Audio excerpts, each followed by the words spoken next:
جايز، ازيكم عاملين ايه؟ ويلكم باك تو ماي شانل. النهارده جبت حاجات شتوي كتيره جدا من شي ان، تمنها قرب $1000. تعالوا اوريكم الطلبيه جايه لي في صندوق.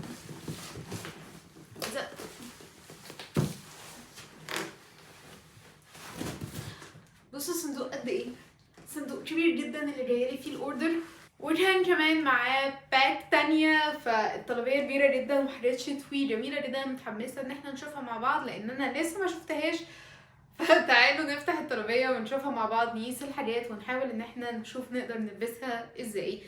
انا بقى مش عارفة هل هقدر اصور الفيديو ده على يوم واحد ولا هضطر اصوره على يومين، لان الساعة داخلة على 11 بالليل. فيعني هحتاج ان انا انام قريب، وعايزة اقول لكم ان فيديوهات شي ان دي بتاخد مني مثلا بتاع 3-4 ساعات عشان اخلصها. فما اظنش ان انا هلحق اخلصها خالص النهارده، بس خلينا نشوف هنقدر نعمل كام قطعه، واحاول ان انا اكمل لكم بكره القطعه وانزل لكم الفيديو ده بسرعه عشان الناس اللي عايزه تلحق تعمل الاوردرات بتاعتها.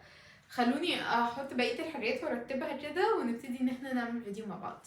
جماعه انا اكتشفت قد ايه ان انا هموت من الحر وانا بصور الفيديو ده. الحاجات كلها شتوي معموله للجو الساقعه، درجه الحراره دلوقتي almost 30، فانا literally هموت. اول بلوفر جبته هو البلوفر ده. جماعه بجد كيوت قوي والسيمبل كلاسيك، ينفع للافري داي، للجامعه، للشغل، من الحاجات اللي هي بجد هتنفعنا قوي في الشتاء، وينفع ان احنا نلبسه السنه دي، ولو لبسناه في سنه 2030 برضو هيبقى المنظر بتاعه حلو جدا. ده من البراند بتاع دايزي اللي هي روشي ان، حاجتها بتبقى ستايلها كوري كده، كول قوي. وده مقاس ميديوم. دايما في دايزي اقول لكم ان انتوا كبروا المقاس، هو موديله ان هو يبقى اوفر سايزد، فلازم ان انتوا تجيبوا المقاس بتاعها يبقى كبير. فلو انتوا سمول جيبوا ميديوم، لو انتوا ميديوم جيبوا لارج عشان المقاس بتاعها يبقى مظبوط، لان مقاسات دايزي اصغر من المقاسات العاديه بتاعت شي ان. فلو انتوا بتلبسوا سمول من شي ان خلوه ميديوم من دايزي. جماعة قبل ما انسى، اللينكات كلها هتبقى في صندوق الوصف تحت، الديسكاونت كود هيبقى في صندوق الوصف تحت، عشان لو عايزين تشتروا اي حاجة من الحاجات دي كلها هتاخدوا 15% اوف عليها. بعدين بقى عندنا الشنطة دي. الشنطة دي جبتها لان في طقم كده، الطقم كله هبقى احاول ان انا اوريه لكم على الانستجرام عشان تروحوا ان انتوا تشوفوني على الانستجرام. فالشنطة دي بيرفكتلي، بس اللي ما خدتش بالي منه ان الشنطة جاية بميني باج معاها. اولا الشنطة حلوة جدا، الجلد بتاعها حلو قوي، والهاندل بتاعتها كبيرة، يعني بصوا لبستها وكنت مرتاحة وانا لابساها، من الحاجات الحلوة قوي. وممكن ان انتوا كمان تصغروها لو انتوا عايزين تصغروها. وجاية بالشنطة الصغيرة دي عشان ان احنا نشيل فيها الكوينز وكده، فتبقى حلوة كأنها محفظة، يعني الاتنين يتحطوا في بعض، او دي تمسكوها لوحديها مثلا على لبس انتوا عايزين لقطة صورة يعني. بس overall I highly recommend this bag. I think ان هي بتيجي بألوان تانية لو انتوا عايزين تطلبوها، بس to me this color is really nice، جديد، وفي نفس الوقت الشنطة بجد شكلها فخمة قوي. عايزة اوريكم برضو الشنطة من جوه. انا بس هحط فيها حاجتي، بس هي الشنطة من جوه كبيرة وفيها سوستة، الشنطة بجد عملية قوي. I highly recommend لو انتوا عايزين شنطة شكلها جديد بس في نفس الوقت ان هي تبقى عملية. وطبعا الحاجات دي كلها موجودة عندي في الستور، هسيب لكم الويب سايت في الديسكربشن تحت، تبقوا تروحوا ان انتوا تطلبوا اي حاجة من الاوردرز دي. ممكن ان انتوا تطلبوها من الويب سايت بتاعي، بيكون بسعر الشي ان ذات نفسه، مش ببقى حاطة عليها جمارك. وتابعوني في الانستجرام كمان، لان انا كل فتره بروح عامله بوب اب سيل عندي في الستور، فهقول لكم عليه في الانستجرام.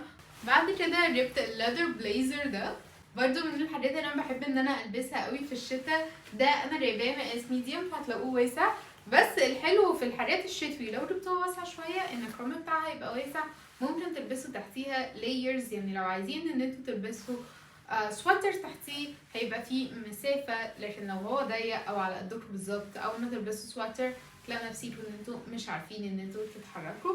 فدي حاجة تحطوها في دماغكم لو انتوا من الناس اللي بتحب تلبس لايرز في الشتاء. بس اوفرول ده حلو جدا. بصوا القماشة بتاعته اللي هي الكروكودايل او السنيك سكين دي، I think كروكودايل، بحبها برضو، بحسها بتدي اناقة كده، وهو في ان انا البسه واقفله.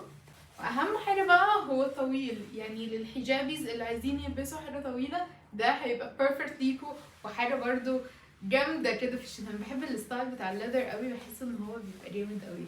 بعد كده عندنا البنطلون ده. اولا هو فيه بطانه زي شورت كده، فمخليه ان هو مش مبين اي ديتيلز من تحت البنطلون خالص. ثانيا الطول بتاعه حلو قوي، حبيت القصه اللي هي في النص دي. بس عايزه اوريكم احلى حاجه في البنطلون ده، ان هو استك من ورا، فتاكلوا كتير، تاكلوا حبه صغيرين. هو البنطلون ده رايح جاي معاكوا كده، فحلو قوي. وبصوا من فوق عامل ازاي، لا جامد البنطلون ده بصراحه. ده برضو انا جايباه مقاس ميديوم. وبعدين بقى عندنا الشنطه دي. الشنطه دي من الحاجات اللي طالعه ترندي قوي، اللي هي تبقى مستطيله كده بالعرض. وثانيا شكلها بجد جامد قوي. دي من براند موجوده في شيانا، انا مش عارفه اسم البراند بالظبط، بس كل شنطهم كده بتبقى شكلها يونيك قوي. فانا حبيت البراند من ان هي شنطه كلها يونيك. كنت جايبه برضه منها شنطه بينك قبل كده، الشنطه حلوه قوي، الكواليتي بتاعتها حلوه قوي. عايزه اوريكم بتتفتح ازاي الشنطه دي، لان انا كنت مذهوله. very unique، وفيها كمان ايد طويله عشان لو حبينا ان احنا نلبسها وتسهل علينا الحركه. فيها جيب، بس الجيب صغير ما ياخدش يعني حاجات كتير. والايد ممكن تطول وممكن تقصر كمان، يعني لو حابين ان انتوا تلبسوها ككلتش، عشان الكلتشز طالعه موضه، ممكن تقصروا الايد وانتوا تستخدموها ككلتش، او تطولوها وتستخدموها شولدر باج. بعد كده بقى جبت حاجه من اجمل الاطقم. انا وانا بعمل شوبينج كده في الفول كولكشن بتاعتهم، لقيت الكروبد بليزر ده، عجبني جدا. بصوا هو من قدام كده زي بركات دوران، وهو قصير من ورا، يعني هو طوله كده من ورا. فهو شيك جدا. حبيت جدا البرود شولدرز بتاعته، اللي هي الاكستريم برود شولدرز، لان الحاجه دي هي ترندي جدا، اللي هي البرود شولدرز. والموديل كانت لابساه على السكيرت دي. فانا قررت، استنى اوريكم السكيرت. الموديل كانت لابساه على السكيرت دي، فانا قررت ان انا اشتري الطقم كله على بعضه، السكيرت بالبليزر. السكيرت كده تو تونت، شكلها جامد جدا، بليتد. حبيت قوي الطقم كله على بعضه. وكمان البليزر ده يتلبس لوحده على حاجات كتير، السكيرت ممكن تتلبس على حاجات تانية، يبقى شكلها حلو برضه. فشكلهم كده على بعض عجبني جدا. البليزر جايبه منه مقاس سمول، والسكيرت برضه مقاس سمول. عايزه اقول لكم حاجه عن السكيرت دي، هي استك، فبرضه هتساعدكم في ان انتوا لو اكلتوا او حاجه الاكل ما تحسوش ان انتوا مخنوقين، بس في نفس الوقت هي فيها سوسته وفيها شكل من الجنب عشان يساعدكم في اللبس. قلت بالمره بما اني بوريكم البليزرز اوريكم البليزر ده. عجبني جدا اللون بتاعه، اللون الازرق النيفي ده، بحسه من الالوان الحلوه للشتاء. وكمان البليزر بحسه من الحاجات المناسبه قوي للجو بتاع الشتاء بتاع مصر. عشان احنا الشتاء عندنا بيبقى فيه ايام بسيطة هي اللي ساقعة، ومعظم الايام بتبقى خاصة الصبح الدنيا فيها شمس والجو يعتبر حلو. فده يبقى حلو جدا ان احنا نلبسه ونخرج بيه. ده جايباه مقاس ده كده مقاس سمول، وزي ما انتوا شايفين هو السمول مدي اوفر سايز شوية، فانتوا حتى لو بتحبوا الاوفر سايز لوك ده يبقى حلو. وكمان الاوفر سايز بليزرز اللي هي الشولدر بادز بتاعتها عاليه وكبيره، دي من الحاجات اللي طالعه ترندي جدا، فده يبقى حلو قوي وترندي للسنه دي. واللون بتاع كلاسيك يفضل قاعد معانا وقت طويل قوي. بعد كده بقى عندنا الجامب سوت دي، حسيتها تبقى حلوه جدا للمحجبات لما يجوا يروحوا اي مناسبه. هي البنطلون بتاعها واسع، التوب واسع، وكمان ممكن ان احنا بقى ايه نلبس اي توب او طرحه تداري منطقه الصدر دي، وحتى الفتحه بتاعتها مش عاليه. اللون بتاعها جميل جدا. وبصوا الشولدر بادز عامله توازن مع الارداف للناس اللي هي اردافها عريضه وجسمها كومتري او تراينجل. ده هيبقى حلو جدا ليكوا، هيظبط الجسم. من الحاجات برضو اللي هي هتتساب في الدولاب، تفضل كلاسيك، تنفعنا في اي مناسبه. انا دي جايباها ترو تو سايز ليا، ومن عند الوسط على القد بالظبط. فلو انت شاكه لو المناسبه لسه لها وقت، لو انت وزنك بيزيد بيقل رايح جاي كده، خلي بالكوا ان هنا مفيش وسع وضيقه. فممكن ان انتوا لو جبتوا مقاسكم بالظبط وانتوا مش متاكدين من مقاس الوسط تطلع ضيقه. فوات I would recommend قيسوا وسطكم بالمزوره قارنوا بجدول المقاسات وجيبوا المقاس مظبوط او اكبر، لكن بلاش ان انتوا تجيبوا المقاس وانتوا شاكين فيه. جماعه زي اي فيديو، بيجامات شي لازم تاخدوا جوله فيها كده. بصوا البيجامه دي كيوت ازاي، بينك ومتحدده بالاحمر، مشيتها خفيفه يعني تنفع مثلا الخريف، الربيع، الايام اللي مش ساقعه قوي في الشتاء، لكن هتيجي في الايام الساقعه يعني هتسقعوا منها. بس غير كده هي جميله قوي.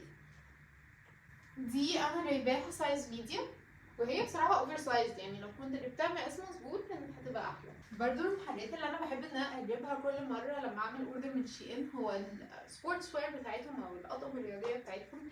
بتبقى عندهم موديلات يونيك متنوعه، وكمان الماتيريالز بتاعتهم بتبقى حلوه قوي. فالمره دي جبت الطقم ده، هو عباره عن اللاجين والتوب اللي عليه ده. التوب ده فيه هود كده،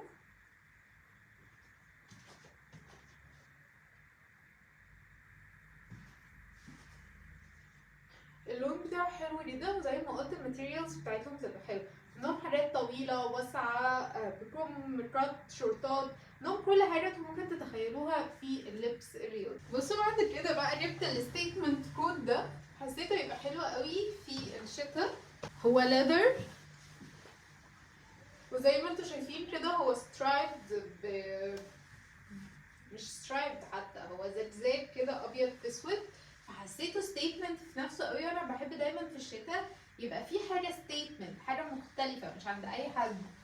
والليذر كده كده طالع موضه يعني، فحسيته يبقى حاجه مختلفه كده عن اي حاجه اي حد لابسها على اسود في اسود، وهو اللي يبقى كده الستيتمنت بيس، هيبقى جامد قوي.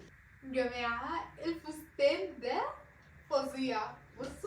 بصوا في فيونكة من ورا، انا جايباها عشان الفيونكة دي، يعني ليترلي جايباها عشان الفيونكة دي. اي نعم عايزة تقف كده، يعني عايزة لما نلبسه نخيطها كده، نمسكها بتبوس هنا ونمسكها بتبوس هنا بحيث انها تتفتح. هو موديله اللي هو مفيهوش شولدرز خالص، ونازل كده زي افرازي او بوسع بسيط قوي من تحت، وفي ديل كده مش عارفه افرده يعني عشان تصوير الفيديو، مش عارفه حتى اوريهولكوا عشان برضو مفيش مساحه للكاميرا، بس هو في ديل طويل. فستان بجد بيرفكت، وزي اي فستان من عند شي ان اللي هو مش بيبقى فيه كتف، ده بيكون فيه البلاستيك اللي هو من عند الصدر من فوق عشان يلزق في الجسم، فالفستان ما يقعش منكم. ودي حاجه بجد بتبقى حلوه جدا في الفساتين بتاعت شي ان بتاعت السواريه. بس again I love it. برضو لو حد اول مره يشوف ان شي ان عندهم فساتين سواريه الكواليتي حلوه جدا، موديلات جميله قوي كتيره جدا مختلفه، هتلاقوا ذوقكم في حاجات تنفع للمحجبات كمان، فهتلاقوا ذوقكم وهتلاقوا الستايل بتاع اللبس بتاعكم. بعد كده جبت الاوفر سايز شيرت ده، انا مش فاكره كنت جايباه، كان في طقم في دماغي وانا بعمل اوردر، بس مش فاكره الطقم ده دلوقتي خالص. بس هو anyway برضو من الالوان اللي طالعه تريندي جدا الشتا ده، هو اللون الجراي، فده هيبقى حلو جدا ان هو يتلبس على مثلا على بنطلون، يبقى حلو على البنطلون الميتاليك. عندي بنطلون ميتاليك كده وده عليه وبليزر اسود مثلا، يبقى جامد فكره. سواء كده كده هيبقى حلو، يعني من الحاجات اللي هي كول قوي، وينفع كمان بعد كده ان انا انزل بيه اي مشوار. يعني الاوفر سايز شيرتس مش بتخسر، ده كله مقاس سمول، فلو انتوا حتى عايزين اوفر سايز لوك you don't have ان انتوا to size up, you just stick true to size. بعد كده عندنا الكود ده يا جماعه، ده روعه. بصوا اولا هو من جوه متبطن بالفرو فيدفي قوي، في نفس الوقت الكم ذات نفسه بقى متبطن بطانة عادية زي ما انتوا شايفين. الهود عليه الفر ده، انا بحب الشكل ده قوي، وهو ذات نفسه بيعمل كده في سوسته في جيوب عشان تبقى تحطوا ايديكوا فيها في الشتاء.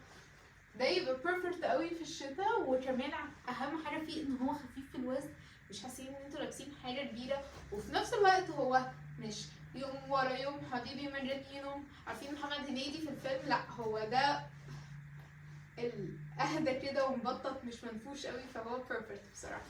بصوا انا الطقم ده كده جايباه على بعض، هو السكيرت الستيتر سكيرت دي اللي هي مليانه بليتس، وجايبه عليه الهودي القصير الابيض ده مع بعض. بجد شكلهم حلو جدا وشكلهم كده طقم كيوت، بس في نفس الوقت السكيرت دي اقدر البسها على حاجات تانية كتير، وفي نفس الوقت الهودي ده انا متاكده ان انا في الشتاء هلبسه كتير قوي، هو بيرفكت جدا. وانا المفروض برضو جايبه عليهم الشنطه دي عشان تبقى الطقم كده كله على بعضه، ويتلبس بقى على بوت، ممكن بوت بيضه، تايتس وبوت بيضه، يعني هنشوف لسه هنطقم ايه بقى من تحت. بس هو كده الطقم المفروض من فوق، وبجد عجبني قوي الطقم ده، وحاسه ان هو فكره جديده بقى، سكول جيرل جدا في ناس. بصوا بعد كده عندنا بقى الكارديجان ده، ممكن تلبسوه كده مقفول كسواتر، وممكن ان انتوا تفتحوه وتلبسوه ككارديجان ماسترد يلو، تحفه. ويا جماعه بيدفي قوي، انا لبسته حاسه ان انا هموت من الحر دلوقتي، فهو في الشتاء هيدفي جدا.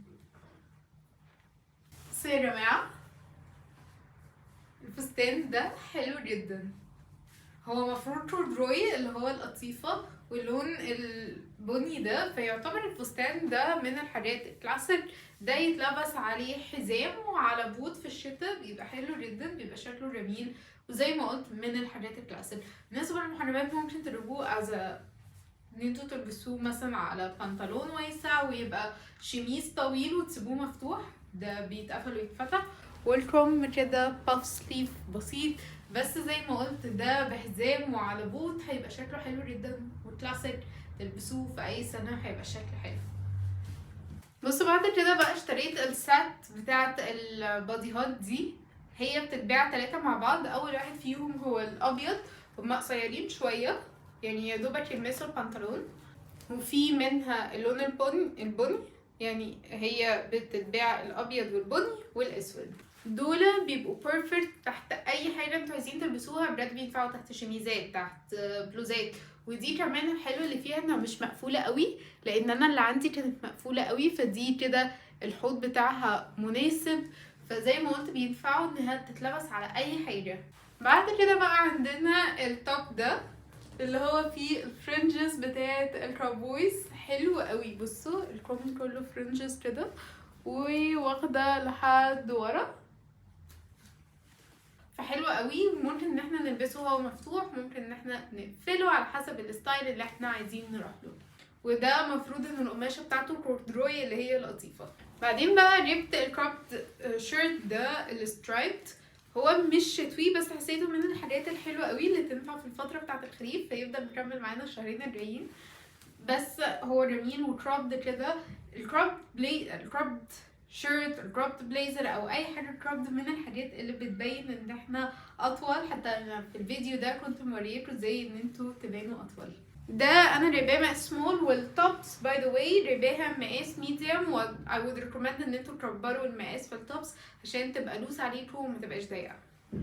بصوا بعد كده بقى جبت التeddy bear كوت او جاكيت، ده حلو جدا، اجين اللون الرصاصي موضه، ثانيا ده الموديل بتاعه لوز كده قوي، تحسوه حاجه كوزي كده في الشتاء ويدفي، وفي نفس الوقت it's very very cool، هو كوزي قوي بجد، وفيه جيب كده ده كده من ورا. بس كده جايز، هي دي كانت الحاجات اللي انا جبتها المره دي من شي ان. يا رب الفيديو ده يكون عجبكم وامتعكم، واشوفكم الفيديو الجاي. باي باي.